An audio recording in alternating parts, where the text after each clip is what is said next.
guys, so mao ni nagluto ta og Thai green curry. So mao ni siya ang Thai leaf basil. Ayan, nasaluan lang natin ng garlic, green chili, tapos ano pa, kamates, kung ano yung mga nakikita nyo dyan. Ayan na siya. So yan, may dahon siya ng, meron din siyang panit ng lime. And then ayan, di ko na maano. Tapos, ayan, ilahalo na natin yung Thai green basil. Ilagay natin dyan. I-blend natin lahat ng ingredients, guys. Chili. Tapos, yan, green chili pa din. Kasi kailangan natin ng maanghang. Yun, dahon ng lime. Yes, tapos mayroong lemongrass, dahon ng curry, and yan, lemongrass, garlic. Paano pang pinaglalagay ko dyan?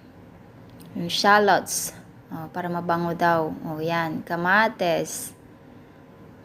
Sige, halo mo lang lahat yan dyan sa blender. I-blend natin, okay? Konting red chili kasi yung green di siya maanghang, so konting red. Tapos ayan, biniblend din natin siya. Pero yung ating yung ating beef, nakakulo na yan, nasa rice cooker, malambot na siya. Tapos ayan, malambot na yung beef natin na nasa rice cooker. Ang gagawin natin is, okay, ayan. Sige, ang tagal. Ayan na. Ihahalo mo lang yung biniblend mo. So, nasa sayo kung gaano karami yung gusto mo. Maraming sabaw, maraming basta sticky siya na sabaw. Ayan. So, parang stew. Diba? Ayan na siya. Lalagyan na natin ng coconut milk.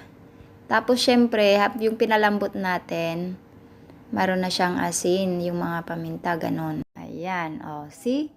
Ayan na siya, ready. Masarap yan. Kaya, pag gusto nyo, umorder na kayo. Charot. Yes, pwede lang umorder. Green beef curry. Ayan. Ayan, sige na, bilisan mo na at gutom na si boss natin. Ayan, tadan! Parang yellow naman siya. Pero green talaga yan.